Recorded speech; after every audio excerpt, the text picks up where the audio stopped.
ये video specially उन लोगों के लिए है जो कि अपनी वाइफ को मलेशिया में लेके आना चाह रहे हैं। आपकी वाइफ पाकिस्तान से है, इंडिया से है, बांग्लादेश से है, नेपाल से है या किसी भी कंट्री से है, तो आप अपनी वाइफ को मलेशिया में लेके आना चाह रहे हो, अपने साथ रखना चाह रहे हो।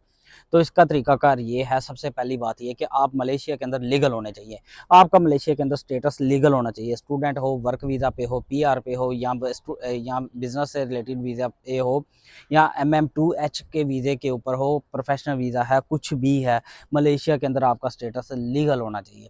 सेकंडली ये है कि मलेशिया के अंदर अगर आपका स्टेटस लीगल नहीं है तो एयरपोर्ट के ऊपर प्रॉब्लम्स बन जाते हैं और बहुत सारे लोगों को डिपोर्ट कर दिया जाता है, उनकी वाइफ को। और प्रॉब्लम्स कुछ इस तरह के हैं कि हम यहाँ पे एक्सप्लेन नहीं कर सकते। बहुत सारे सोशल मीडिया के लोग ऑन दी कैमरा नहीं बता सकते, बहुत सारे प्रॉब्लम्स बनते हैं। तो बेहतर यही है कि आप अपनी इज्जत भी बचाओ और अपना टाइम भी बचाओ और पैसा भी बचाओ। फ़ायदा ही को नहीं है कि अपनी वाइफ को एयरपोर्ट पे लेके आना, मलेशिया के एयरपोर्ट के ऊपर मलेशिया एंट्री के लिए, और आपका स्टेटस मलेशिया के अंदर लीगल ना हो।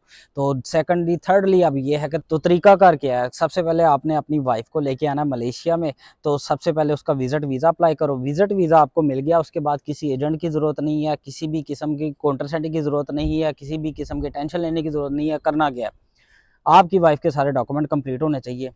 इसके अंदर है कि जी आपकी रिटर्न टिकट, होटल बुकिंग, अगर होटल बुकिंग आपकी अपनी बुकिंग वहाँ पे है ना, रेजिडेंसी है मलेशिया के अंदर, आपका अपना घर है या फिर आपने रेंट लिया हुआ है, दोनों सूरतों में आपके पास अगर रेंट लिया हुआ है तो आपका रेंट का कॉन्ट्रैक्ट आपके पास होगा, और रेंट का कॉन्ट्रैक्ट आपके नाम है, तो आप उस एड्रेस को इस्तेमाल करते हुए अपनी वाइफ को एयरपोर्ट पर जब आपकी वाइफ आए, आपका जो रेंटल कॉन्ट्रैक्ट है वो भी अपनी वाइफ को दें और आप अपने जो एड्रेस है वो भी साथ दें। और थर्डली ये है कि आपका जो परमिट है मलेशिया के अंदर, या वो जो वीज़ा है जो शो करता है कि मलेशिया के अंदर आप लीगल हो, वो वीज़ा भी आपने अपनी वाइफ को भेजना है, उसकी कॉपी भेजनी है, और अपने पासपोर्ट की कॉपी भी अपने वाइफ को भेजनी है, चाहे PDF भेज दें, कोई मसला नहीं है।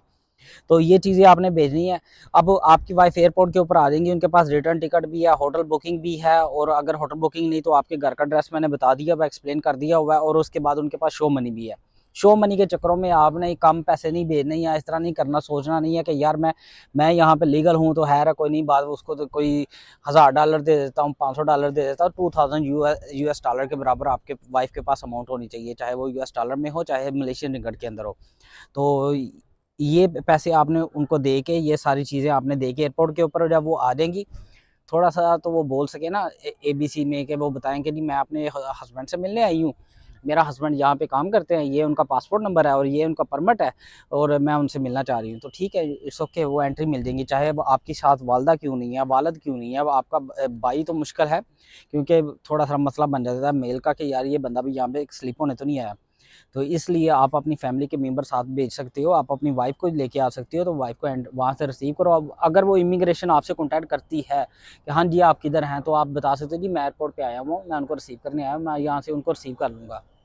ये भी कंप्लीट हो गया। अब यहाँ पे बात मैंने बताई थी कि जी एजेंट करवाने की ज़रूरत नहीं है, या आपको काउंटर सेटिंग करवाने की ज़रूरत नहीं है। उसकी वजह ये है कि मलेशिया की जो गवर्नमेंट है ना, जो होते हैं ना मामला वाइफ से रिलेटेड या फैमिली से रिलेटेड, इसके अंदर बंदे को थोड़ी बहुत ही गुंजाइश दे देते हैं। इसलिए थोड़ा उनको भी पता है यार वर्कर यहाँ पे काम कर रहा है, तो ज़ाहिर अपनी वाइफ से मिलेगा नहीं तो किसे मिलेगा, तो इसलिए वो इजाज़त दे देते हैं या आसानी या नरमी पैदा कर देते हैं इसके लिए। तो आप अपनी वाइफ के अगर डॉक्यूमेंट्स कंप्लीट है तो वो बिल्कुल आ सकती हैं, आसानी के साथ आ सकती हैं।